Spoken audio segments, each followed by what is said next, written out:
Hey folks, and welcome back to Glenn and Adrian's Rock Talk. Good afternoon, Adrian. Hey Glenn, how you doing? Good, good. Are you ready to talk about guitar players that you admire today? Yes. 5 of my favorites. Yeah. Well, same here. In the rock realm this time, this is going to be part of a continuing series from time to time, not consecutive. We're just going to pick 5 guitar players that we like, not just a band name, but an actual person in a band. Well, Adrian, do you want to go first with one of your picks? My first favorite is Steve Vai. Most of the solo material of his I know is from Sex and Religion, one album. Oh, yeah. I think it's 1992 it was released. So this is after Zappa. Yeah. Well, the first song I'm going to mention is Road to Mount Calvary. This is actually a very good introduction to my favorite song on the album, which is called Down Deep Into the Pain. Steve solos all over this song, but what I really like is in the middle of the song, there's this sort of guitar solo. It sort of like goes between guitar solo and guitar synth, and it's pretty cool.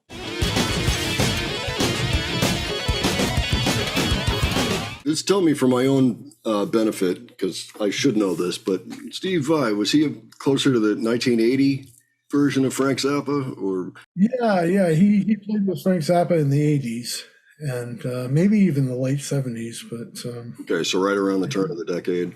Yeah, I think the first album that I noticed him on was either You Are What You Is or Ship Arriving Too Late to Save a Drowning Witch. All right, well, I guess I'll transition into my first pick, who I decided to go with mostly known players. So I'm starting with Dwayne Allman, because if you don't already know him, then it's really important that you get to know him. He was the guy that started the Allman Brothers Band back in 1969. He was the central force. He had been doing session work down in Muscle Shoals in Alabama, and he had helped Wilson Pickett get a #1 hit out of the Beatles song Hey Jude.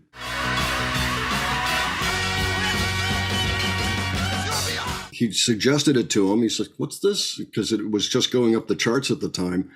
And he put it together, and they ended up cutting it. And Dwayne put a major solo at the end, and it was great. And it became a #1 hit. And so, I think it was Jerry Wexler gave him a record contract out of that.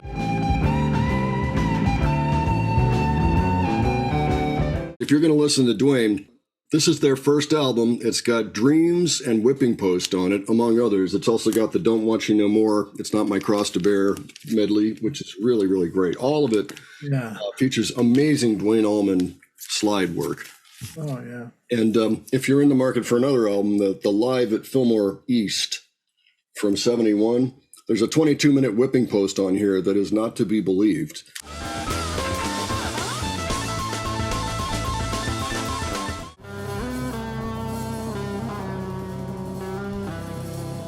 Among a lot of other really amazing tracks that really show off what he could do.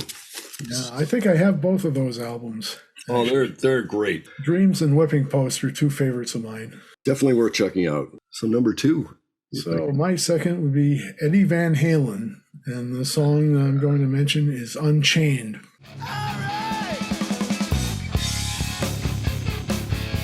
I saw that you had mentioned that, and so I pulled the record just so I could show. Oh, yeah, that's important. It's a famous painting. I'm not sure who did it, but it's got Unchained on it.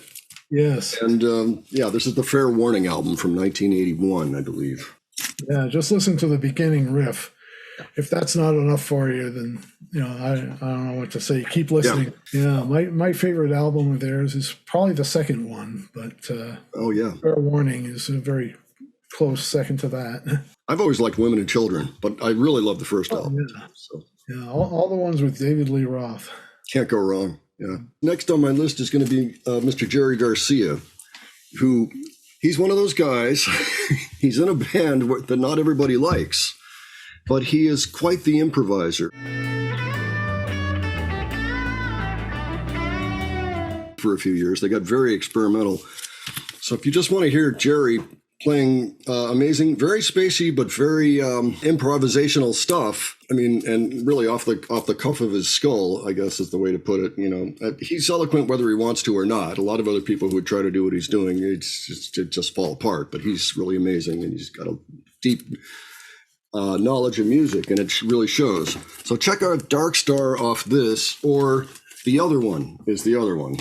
That's It for the Other One is the name of the song, and it's on this, which is called Grateful Dead from 1971, not to be confused with their debut album. This is a live double album, and the band wanted to call it Skull, but the record company said, please no, we can't do that, and so they just called it Grateful Dead. You know, what are you going to do?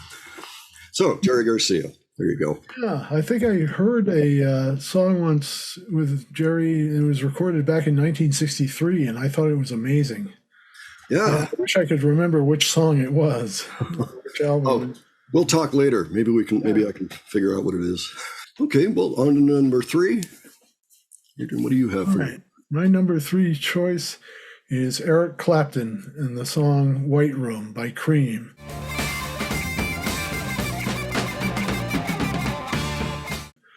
Oh, yeah. It's just a classic. It's very good use of the wah pedal, also known as a crybaby, but crybaby is actually a brand name of wah.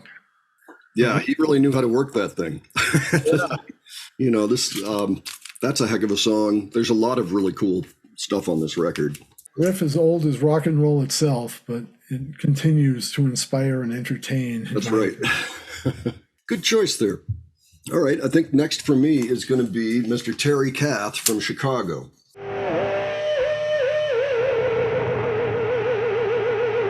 Chicago's first album, which is also known as Chicago Transit Authority.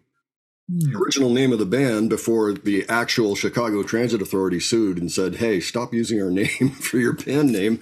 And so they changed it to Chicago. On here are a number of fantastic tracks, but on Introduction, he does a ripping solo. There's a 7-minute thing on here called Freeform Guitar, which is just him and just a little small amp. No pedals or anything, and it's just wild, among many other things. And I would be remiss if I didn't say on this Chicago 2 album, where the first time they're called Chicago, there's a song 25 or 6 to 4.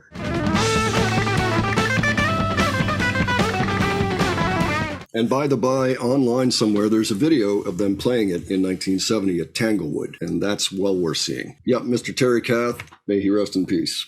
My number 4 is Frank Zappa, and the song I chose was actually a composition called King Kong from the Uncle Meat album.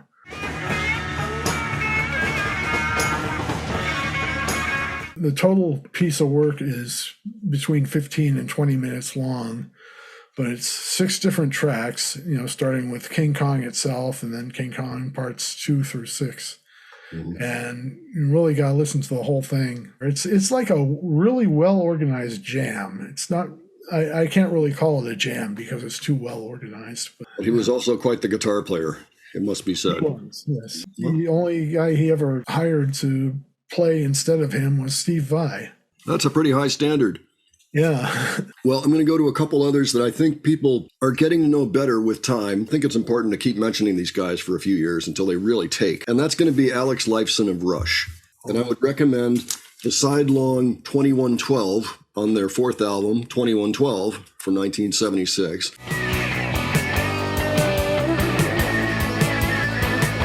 That's one really great showcase for him, but a great album. And another great... Probably my favorite Rush album is 2112. It really saved them. It gave them their... If that hadn't been a hit, that would have been it for them. And the other one that I would recommend is Farewell to Kings, because it's got Xanadu on it.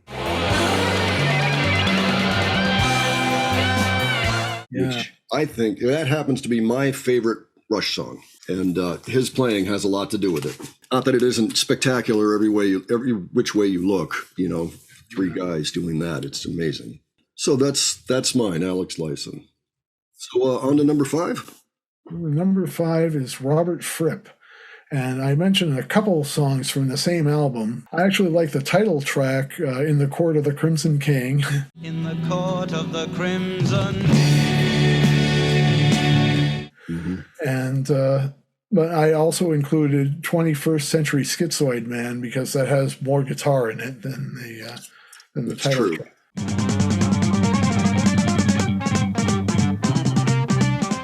That's true. And it's very entertaining guitar, especially at the end where and coming back with right at the very end where everything turns into a cacophony and all.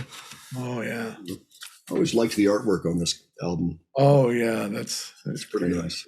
Great. Okay. Well, that brings me to my last pick, which some may think obvious, but again, I just want to make sure this guy is on people's radar, and that would be David Gilmour of Pink Floyd. And I would recommend this album, which doesn't get a whole lot of talk. This is Metal, and the song on here that you want to hear is Echoes.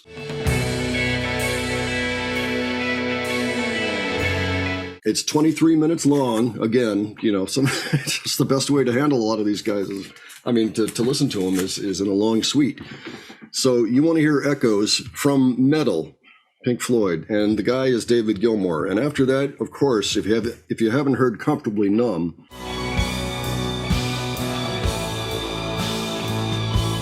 that may be the apex of the Floyd experience. Maybe. There's plenty of opinions on Floyd, but that one ranks very high with a lot of people. I would also recommend, if you ever get the chance, to listen to Echoes from their Live at Pompeii in 1972. Oh, yeah. Which is a really wild jam in an empty Coliseum in Pompeii. So that's my final pick. So those 10 guys, 5 times 2. So obviously this is just 5 guitars apiece that we've chosen. There's an endless supply of guitar players out there. Like I said, we're definitely going to come back and do one of these again someday. I might even delve into the world of folk rock in the UK. I've always liked players like Nick Drake, who are acoustic only, or Bert Jantz. Totally out of the realm of rock and roll per se, but then you get into Pentangle, and that's kind of rock and roll, even though it's acoustic. So things like that. Maybe jazz players. Of course, we're going to get into some metal players, I'm absolutely certain, at some point. And if you have your own favorites that you want to share right now, we'd love to hear them. Just drop them below. And while you're down there, if you wouldn't mind giving us a like and perhaps subscribe to our channel, that would be greatly appreciated. If you have any other thoughts for us, you can leave those down below as well. Thanks for being with us, folks. Thanks, and we'll see you next time. Take care. See you folks later.